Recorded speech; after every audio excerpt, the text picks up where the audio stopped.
Hello dear students, कैसे हैं आप लोग।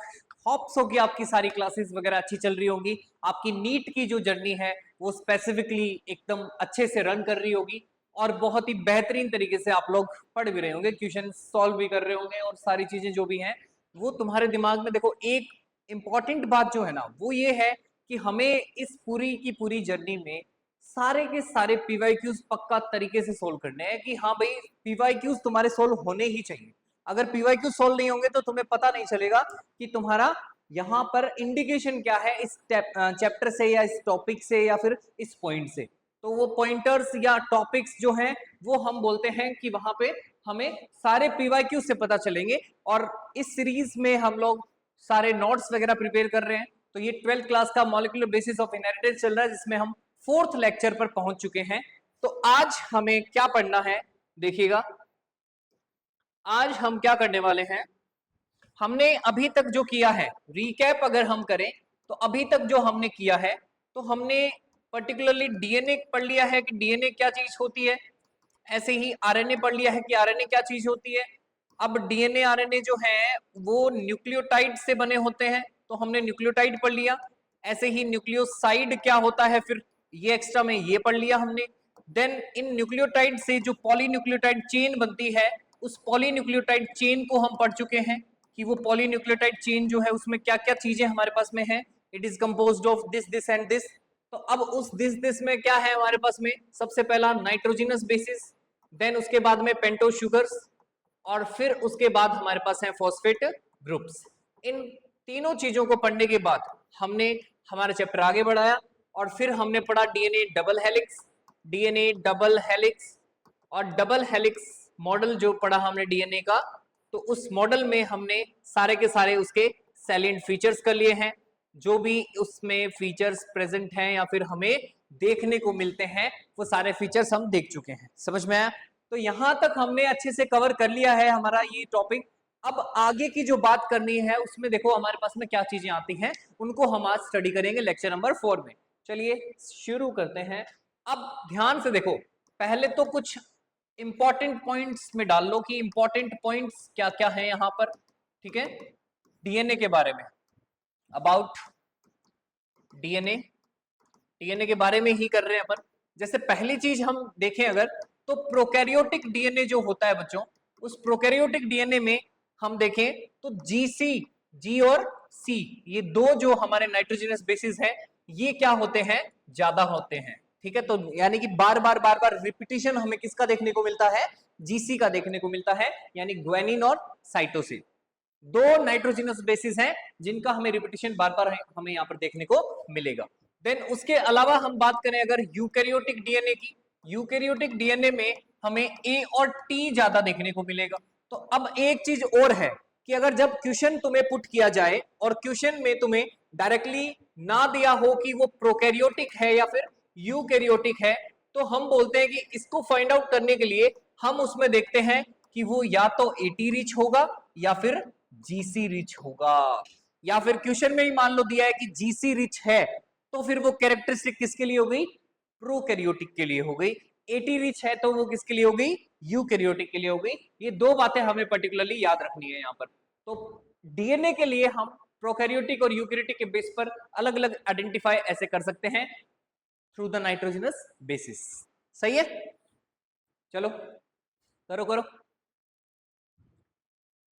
लिखो बच्चों लिखो। चारगफ रूल पढ़ा था हमने एक, अरे पढ़ा था क्या, चारगफ रूल। चारगफ रूल में हमने बोला कि भैया only applicable, only applicable to double stranded DNA, केवल डबल स्ट्रैंडेड डीएनए के लिए है।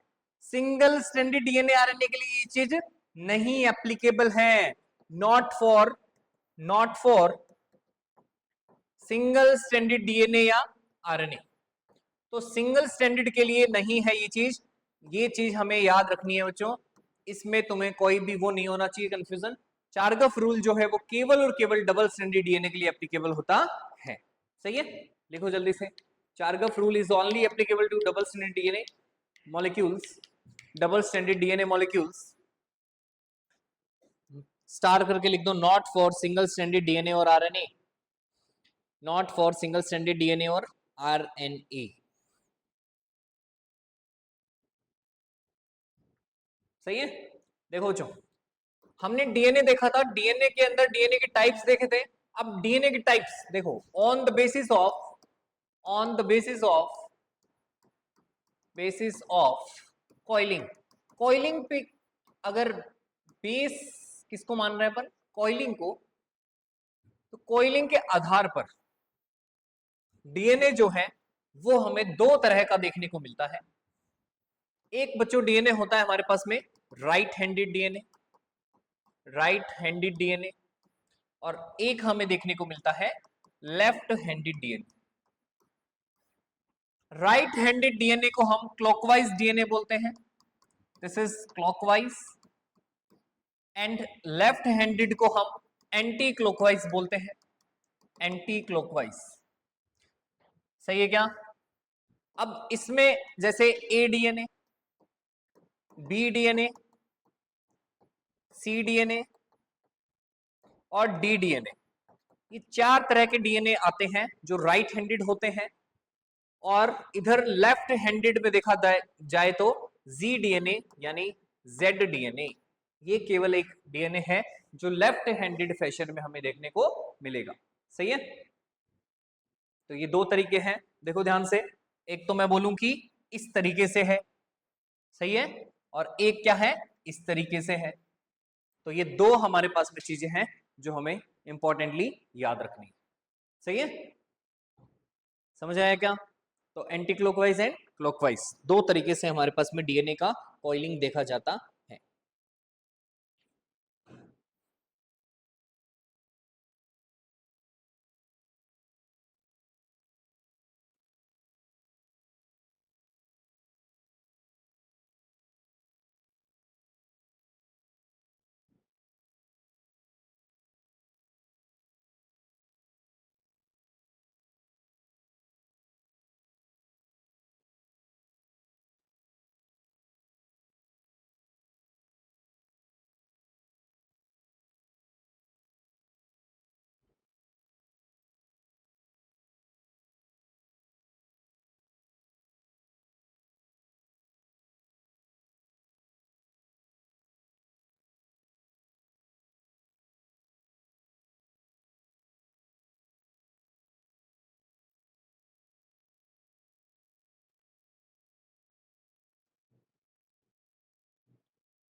हो गया बच्चों?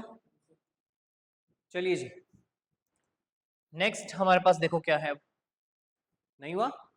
जी डीएनए, जेड डीएनए। तो अब देखो नेक्स्ट हमारे पास में क्या चीज है। हमने बोला कि भाई हमारे पास में ये जो यहाँ पर इंपॉर्टेंट बात हम देख रहे हैं, इस इंपॉर्टेंट बात में डीएनए के बारे में हमें देखना है कि टाइप ऑफ डीएनए कैसा है और डीएनए एज अ यहाँ पर बिहेव कैसे कर रहा है। तो डीएनए के एज अ फंक्शन को हमें यहाँ पर नोट डाउन करना है कि फंक्शंस ऑफ डीएनए क्या हो सकते हैं। तो यानी कि हमने हमारे पास में जो भी अभी तक टॉपिक्स आए हैं या फिर जो भी अभी तक बात आई है, बार बार डीएनए आरएनए का जिक्र किया है। और डीएनए आरएनए का जिक्र करने का मतलब हमारा क्या है, जेनेटिक्स से। तो जेनेटिक्स जो है उसमें जेनेटिक मटेरियल के तौर पर कौन काम करता है, हमारा डीएनए। अब जेनेटिक मटेरियल के तौर पे काम करेगा तो इसका मतलब क्या हुआ, इसका मतलब क्या हुआ कि यहां पे हमारे पास डीएनए के जो फंक्शंस हैं, डीएनए को हम फंक्शंस के बेस पर भी बता सकते हैं कि ये कैसे दूसरों से अलग। जैसे देखो फर्स्ट, देखो बच्चों, फर्स्ट हमारे पास में क्या है, इट कैरीज द, लिख देना functions of DNA, functions of DNA carries the hereditary information. Hereditary information carry करता है, सबसे पहली और इंपॉर्टेंट बात। ठीक है, दूसरी बात इसके बाद क्या आएगी, it it shows both autolytic catalytic and heterocatalytic functions. दोनों फंक्शंस शो करता है। कैसे बच्चों? ऑटो कैटालिटिक कैसे है और हेटेरो कैसे है, ध्यान से सुनिएगा। ऑटो कैटालिटिक कैसे हुआ ये? तो बोलता है कि डीएनए जो है वो खुद की सिंथेसिस, ऑन सिंथेसिस करवा सकता है, खुद की सिंथेसिस करवा सकता है। एग्जाम्पल के लिए डीएनए रेप्लिकेशन, डीएनए रेप्लिकेशन। तो हमने बोला यहां पर डीएनए रेप्लिकेशन जो है उसके आधार पर हम डीएनए को ऑटो कैटालिटिक बोल सकते हैं। ऐसे ही हमने बोला कि ये हेटेरो कैटालिटिक भी हो सकता है, यानी कि अगर ये कंट्रोल करे, controls the synthesis of another biomolecule, another biomolecule, another biomolecule, ठीक है, किसी दूसरे बायोमोलिक्यूल का ये सिंथेसिस करवाए अगर, जैसे एग्जांपल के लिए हम बोले तो आरएनए ट्रांसक्रिप्शन, आरएनए ट्रांसक्रिप्शन, ठीक है। तो ये दो बातें हैं जो हमें यहां पर इंपॉर्टेंटली याद रखनी है, और ये दोनों जो हैं ये ऑटो कैटालिटिक और उसका हेटेरो कैटालिटिक फंक्शन दिखाती हैं। समझ में आया क्या? यहां तक कोई दिक्कत, समस्या, परेशानी? सही है सब कुछ? चलिए जी, ओके।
हाँ जी, हो गया।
चलो बच्चों, नेक्स्ट पॉइंट लिखेंगे अब।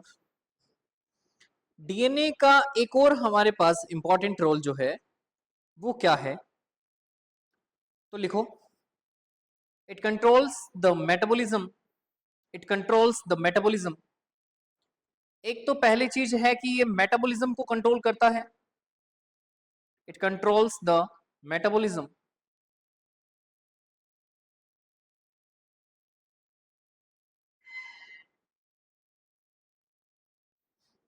समझ आया क्या?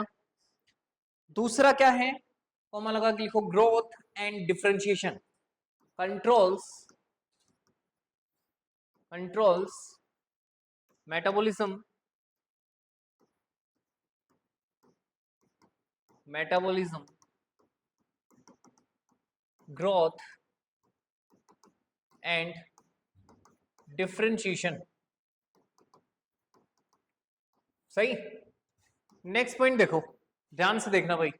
हमने बोला कि भैया देखो जेनेटिक मटेरियल होता है। अब जेनेटिक मटेरियल जो है वो बच्चों बताओ कहां पे होता है? जेनेटिक मटेरियल कहां पे होता है? न्यूक्लियस में। सेल के न्यूक्लियस में जेनेटिक मटेरियल होता है। अब सेल के न्यूक्लियस में अगर जेनेटिक मटेरियल है तो वो न्यूक्लियस में जेनेटिक मटेरियल किस फॉर्म में प्रेजेंट होता है? क्रोमेटिन फाइबर्स, जो बाद में मिलकर क्या बनाते हैं? क्रोमोसोम्स बनाते हैं। क्या बनाते हैं? क्रोमोसोम्स बनाते हैं।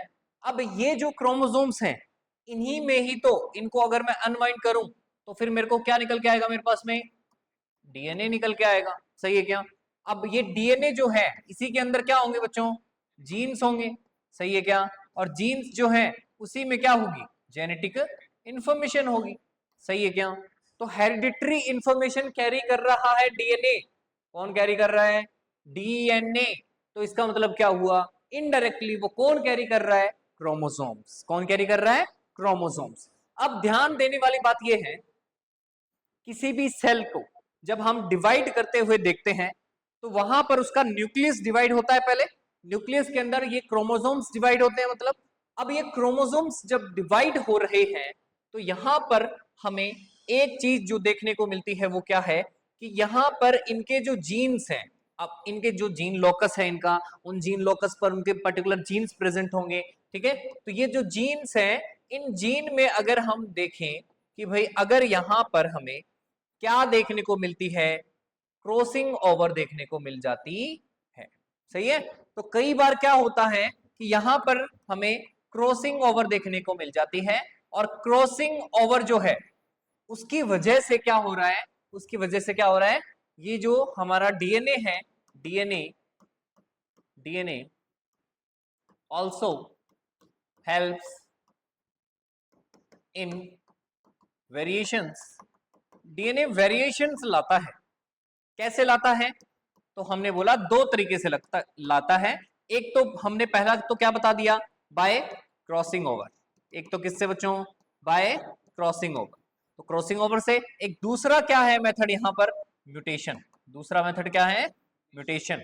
तो हमने बोला कि क्रॉसिंग ओवर से ये, यानी कि यहां पर जो भी क्रोमोसोम्स हैं उनके बीच में जो जीन्स हैं, वो जो जीन्स पहले जिस क्रोमेटिड पे थे अब वो क्रोमेटिड पोजीशन चेंज हो चुकी है, यानी उनका जीन लोकस चेंज हो चुका है। अब वो आपस में क्या हो चुके हैं? मिक्सअप हो चुके हैं, ब्लेंड हो चुके हैं, हाइब्रिड बन चुके हैं। अब यहां पर जो हाइब्रिड बना है मतलब इसकी वजह से हुआ क्या था? ये क्रॉसिंग ओवर। क्रॉसिंग ओवर की वजह से मतलब नई चीज बनने वाली है, जिसको हम बोलते हैं कि क्रॉसिंग ओवर से फिर हमें क्या मिलता है बच्चों? क्रॉसिंग ओवर से क्या मिलता है? रिकॉम्बिनेंट। क्या मिलते हैं? रिकॉम्बिनेंट्स। मतलब हाइब्रिड्स मिलते हैं। क्या मिलते हैं? हाइब्रिड्स मिलते हैं, जिनको हम रिकॉम्बिनेंट्स बोलते हैं। कौन दिक्कत समस्या? सब सही है एकदम? तो ये चीज हमें पर्टिकुलरली याद रखनी है, इंपॉर्टेंट हमें पॉइंटर में डाल देनी है कि भैया डीएनए जो है वो वेरिएशन लाता है दो मेथड से, क्रॉसिंग ओवर और म्यूटेशन। ठीक है? तो ये दोनों मेथड हैं। जो क्रॉसिंग ओवर तुमने जेनेटिक्स के चैप्टर नंबर 1 में पढ़ लिया था, प्रिंसिपल ऑफ इनहेरिटेंस में, और अब यहाँ पर म्यूटेशन है। थोड़ा सा पार्ट वहां पर भी देखा था, बट ओवरऑल म्यूटेशन यहाँ पर हम देखेंगे इस वाले चैप्टर में, मॉलिक्यूलर बेसिस ऑफ इनहेरिटेंस। समझ आया? कोई दिक्कत? चलो जी, तो यहाँ पर पॉइंट ये वाला लिख दिया। इस पॉइंट को जल्दी से मेंशन कर लो।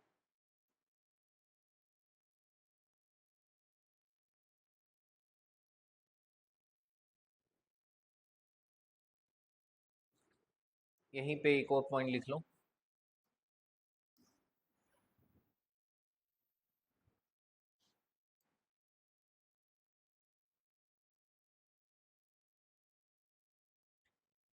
यहीं पे एक और पॉइंट लिखेंगे अपन।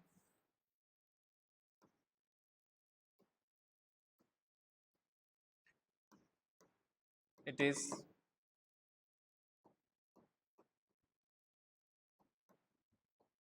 Also used in DNA fingerprinting. इसको किस में यूज करते हैं बच्चों? DNA fingerprinting. ठीक है? तो ये इंपॉर्टेंट सी बात है जो हमें यहाँ पर ध्यान दें। सही है? Any doubts? Fingerprinting, DNA fingerprinting. DNA fingerprinting किसमें काम आता है? इस चैप्टर के लास्ट में पढ़ेंगे अपन।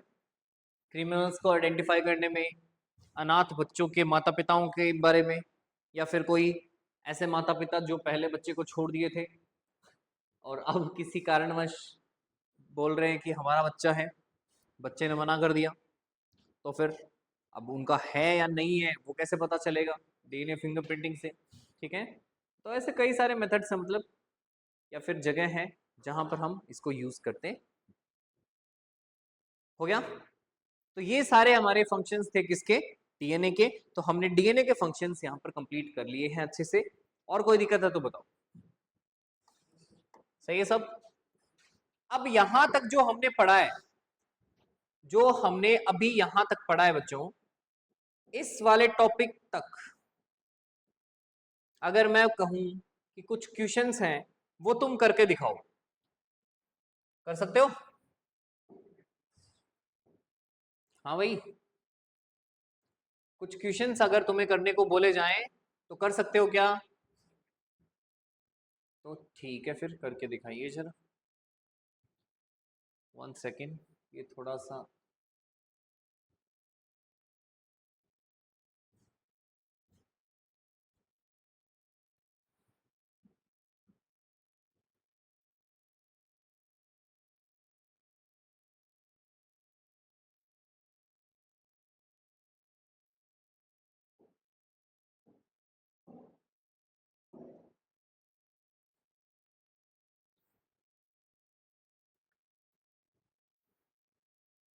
हाँ जी बच्चों, ये कुछ क्वेश्चंस हैं, ये करके दिखाओ जरा तुम।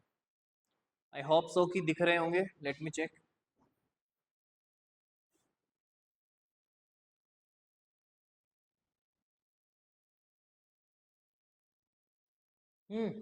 यस, थोड़ा सा ब्लर आ रहा है बट लो, ठीक है, अब ठीक है। ओके, चलिए फर्स्ट क्वेश्चन का आंसर करो। रेडी बच्चों? Ready ready ready. With in, देखो 20 एक क्वेश्चन है, 20 मिनट नहीं लगानी अपने को, हमें जस्ट 20 सेकंड लगानी है इसमें।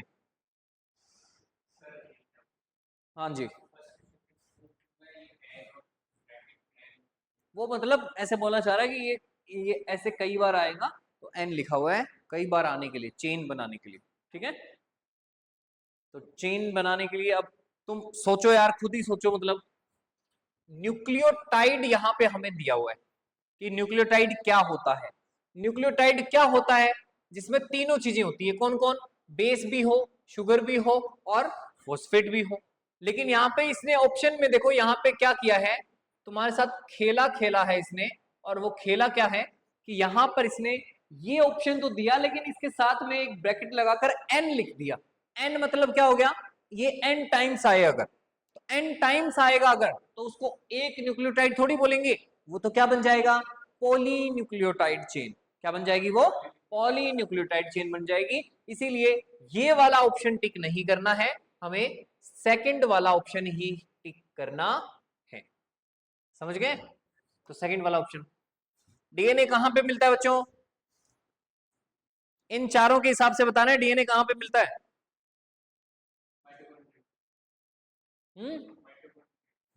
माइटोकॉन्ड्रिया, सही है। तो डीएनए हमने देखा था कि भैया माइटोकॉन्ड्रिया में भी होता है और क्लोरोप्लास्ट में भी होता है। इन दोनों के पास में इनका खुद का डीएनए होता है। बाकी डीएनए कहां पे मिलता है? न्यूक्लियस में मिलता है अगर यूकैरियोट है तो, और न्यूक्लियोइड में मिलता है अगर प्रोकैरियोट है तो। यहां तक कोई दिक्कत है क्या? सब सही है एकदम? चलो नेक्स्ट क्वेश्चन बताओ। A nucleoside differ from nucleotide in not having. Nucleoside में ऐसा क्या नहीं होता? फॉस्फेट ग्रुप नहीं होता। चलो जी, समझ में आ गया क्या? नेक्स्ट बताओ। एडेनिन, पेंटोज शुगर और फॉस्फेट। एडेनिन तो क्या हो गया? Nitrogenous base. पेंटोज शुगर इसकी कुछ ना कुछ, और फिर फॉस्फेट। अब एक साथ मिलकर क्या बनाएंगे बच्चों? पहली बात तो ये तीन चीजें लग रही है तुम्हें, तीन बनती है तो हम क्या बोलते हैं उसको? न्यूक्लियोटाइड बनेगा मतलब। और न्यूक्लियोटाइड कौन सा हो सकता है इनमें से? एडिनोसाइन। सोचो सोचो सोचो जल्दी से ना, 4 भी नहीं है। एडेनिन ट्राइफॉस्फेट, ट्राइफॉस्फेट कहां से आ गया? हाँ, एडिनाइलिक एसिड। क्या बोलेंगे इसको? Adenylic acid. ठीक है, तो हमने पढ़ा था वहां पर एडिनाइलिक एसिड। तो वो एडिनाइलिक जो है वो किसके लिए यूज होता है? तो हमने बोला न्यूक्लियोटाइड को रिप्रेजेंट करने के लिए, न्यूक्लियोटाइड को रिप्रेजेंट करने के लिए यूज होता है।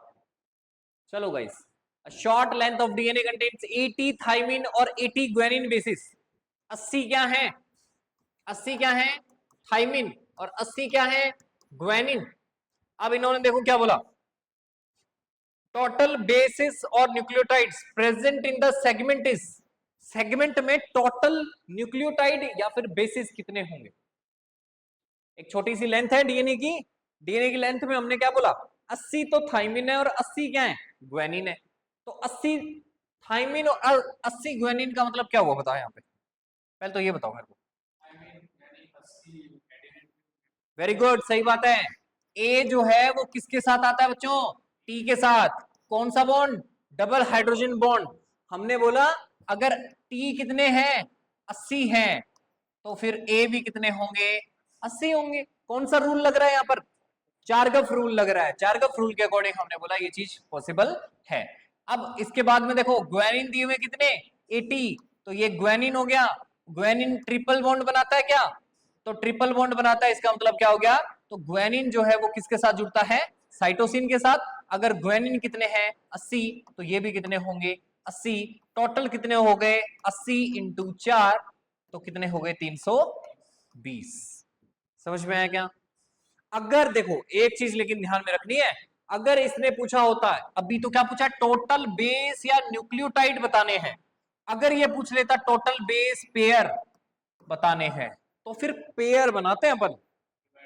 हाँ, 160 आता फिर तो। सही है ना? ये चीज याद रखनी है बच्चों। तो यहाँ पे हमने बोला कि आंसर के हिसाब से हमारे पास में, सॉरी क्वेश्चन के हिसाब से या ऑप्शन के हिसाब से हमारे पास में 320 इज द राइट आंसर।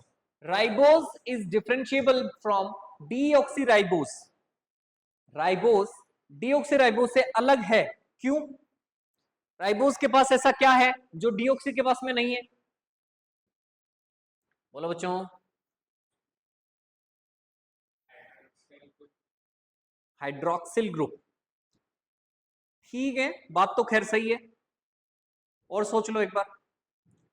वैसे तो राइबोज के हिसाब से पूछा है कि राइबोज के हिसाब से बताना है। हाँ भाई, एक ऑक्सीजन वाला तो ऑप्शन है नहीं यहाँ पर, तो फिर आंसर क्या हो जाएगा हमारा? बोलो। Hydroxyl group. क्या आंसर हो जाएगा? Hydroxyl group. तो हमने जब यहां पर हमने ये देखा था कि हमारे पास इस तरीके से पेंटो शुगर है, इस पेंटो शुगर में ये यहाँ पर मॉलिक्यूल्स थे, यहाँ पर OH होता है। अब ये OH जो है, उधर जब हम देखते हैं डीऑक्सीराइबोज में, तो केवल क्या बच जाता है? H बच जाता है। इसीलिए एक ऑक्सीजन वाला ऑप्शन नहीं था, तो हमने क्या बोला? यहाँ पर हमारे पास OH वाला option, that is hydroxyl group वाला ऑप्शन करेक्ट है। कोई दिक्कत समस्या? सब सही है एकदम। अब सोचो, डीएनए सेगमेंट है 340 एंगस्ट्रम का, तो उसमें बेस पेयर्स कितने होंगे? एक डीएनए सेगमेंट है जिसमें क्या है बच्चों? बोलो। 340 एंगस्ट्रम उसकी लेंथ है, तो उसमें बेस पेयर्स कितने होंगे? बताओ जल्दी से। 10, 10 बेस पेयर्स होंगे।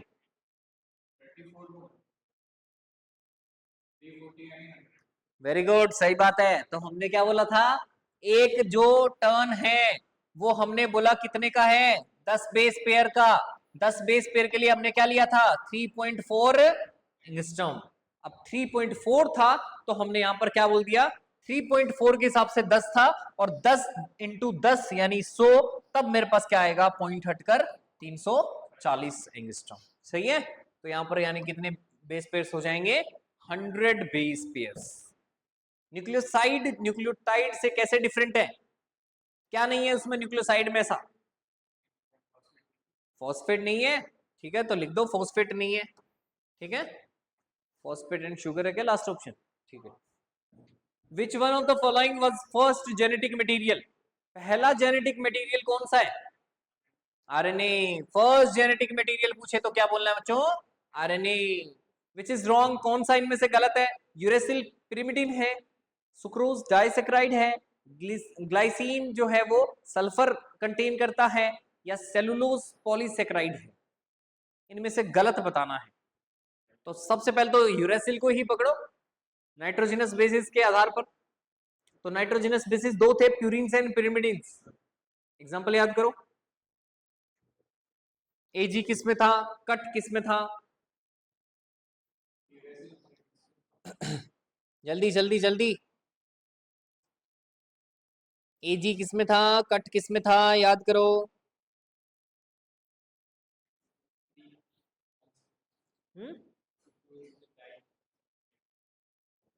सुक्रोज इज डाइसैकेराइड, ये तो सही है, सुक्रोज डाइसैकेराइड है, बायोमोलिक्यूल्स में पढ़ा था हमने। सेलुलोज पॉलीसेकेराइड है, ये भी सही बात है। तो यूरेसिल तो पिरिमिडिन है ही है, तो बचा कौन, ग्लाइसिन, जिसमें क्या होता है, सल्फर नहीं होता है, सही है ना। तो ग्लाइसिन में सल्फर नहीं होता है। चलो, mathematical explanation for Chargaff rule, Chargaff rule के लिए मैथमेटिकल एक्सप्लेनेशन कौन सा सही है इनमें से, जल्दी से देख के बताओ। सेकंड सही है, पक्की बात।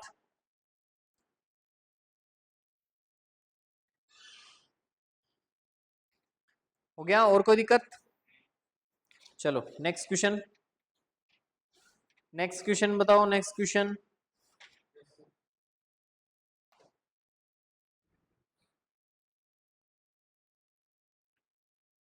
नीचे करने के,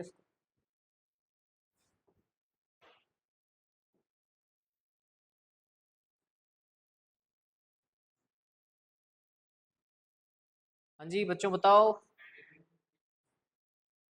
एडेनिन,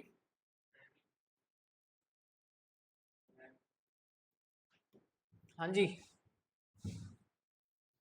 एडेनिन 30% है, तो what would be the percent of guanine, guanine का बताना है जी।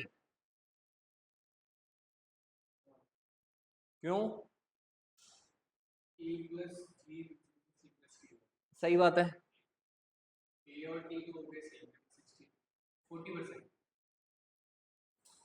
समझ आया ना। तो कहाँ कौन क्या समझ आया, दोबारा बोलना, क्या बोला। हम्म, सुनो बच्चों, इसने बोला भाई एडेनिन 30 है, तो A plus G equals to C plus T. तो अगर एडेनिन और ग्वेनिन की बात करता हूं तो एडेनिन 30% है अगर मेरे पास, तो थाइमिन भी कितने होंगे बच्चों, 30% होंगे। अब 30 और 30 ये तो कितने हो गए, 60 हो गए। तो यानी कि ए और टी को मिला दूं तो ये तो हो गए 60%, और जी और सी बचे अब हमारे पास में, तो कितने बचे फिर भाई, 100 में से 60 को माइनस करा तो कितने बचे, 40%। लेकिन इसने सिर्फ क्या पूछा है बच्चों, ग्वेनिन के बारे में पूछा है। यस, यही तो ध्यान रखना है, ठीक है, this is the silly mistake. ठीक है, तो हमने बोला ओनली अगर जी है तो वो कितना है बच्चों, 50%, और उसी के इक्वल कौन है, सी, जो भी कितना है 20%।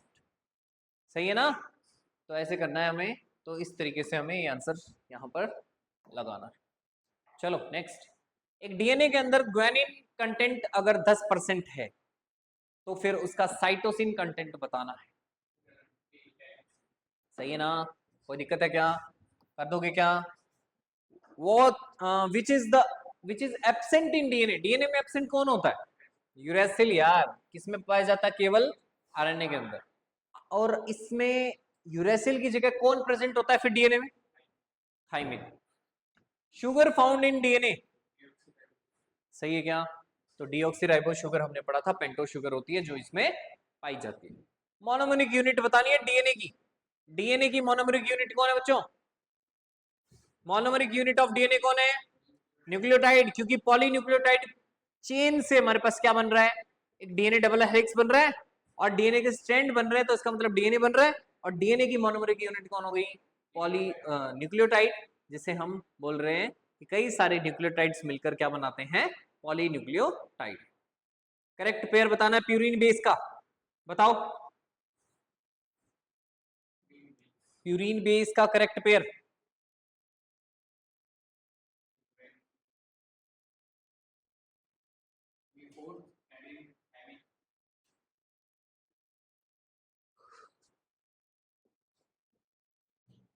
बताओ जल्दी से।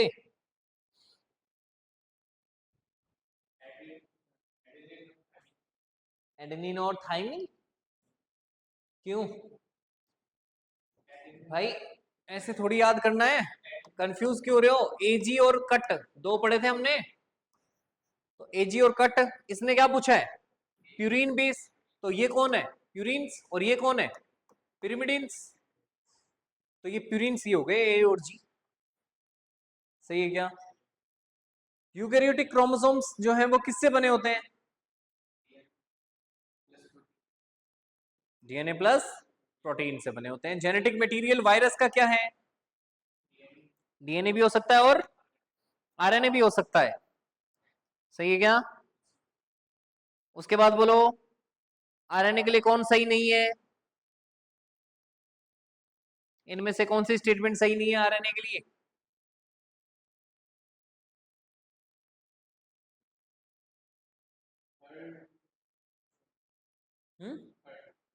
It act as genetic material. अच्छा, उन बच्चों को दिख नहीं रहा होगा, 1 सेकेंड बच्चों। हाँ अब देखो जी, कोशिश करो दिख रहा है तो। Which is not true about RNA. RNA के लिए कौन सही नहीं है? It act as a genetic material in some viruses. In, अरे यार सही तो है ये पहली स्टेटमेंट तो। In some cases it act as catalytic molecule. ये भी सही बात है, कैटालिटिक मॉलिक्यूल के तौर पे एक्ट करता है। तीसरा है, it also plays an important role in metabolism. Metabolism में इसका इंपॉर्टेंट रोल होता है, अभी हमने लिखा था क्या? अरे तो इसका भी है, आरएनए का भी है, ठीक है ना? तो बचा कौन हमारे पास में? Fourth, that is it is evolved from DNA. ठीक है ना? तो ये चीज हमें याद रखनी है। चलो जी, ठीक है, समझ आया क्या? अभी तक का जो भी टॉपिक था हमारा, उस टॉपिक के सारे क्वेश्चंस हमने प्रैक्टिस कर लिए हैं, एक बार देख लिए हैं, हमारी नॉलेज में सारे क्वेश्चंस आ चुके हैं। ठीक है, तो ये सारे क्वेश्चंस हैं जो हमें पर्टिकुलरली ध्यान देने हैं और एक तरीके से पढ़ने हैं, ताकि हम लोग अच्छे से इस टॉपिक पे अपनी पकड़ बना पाए।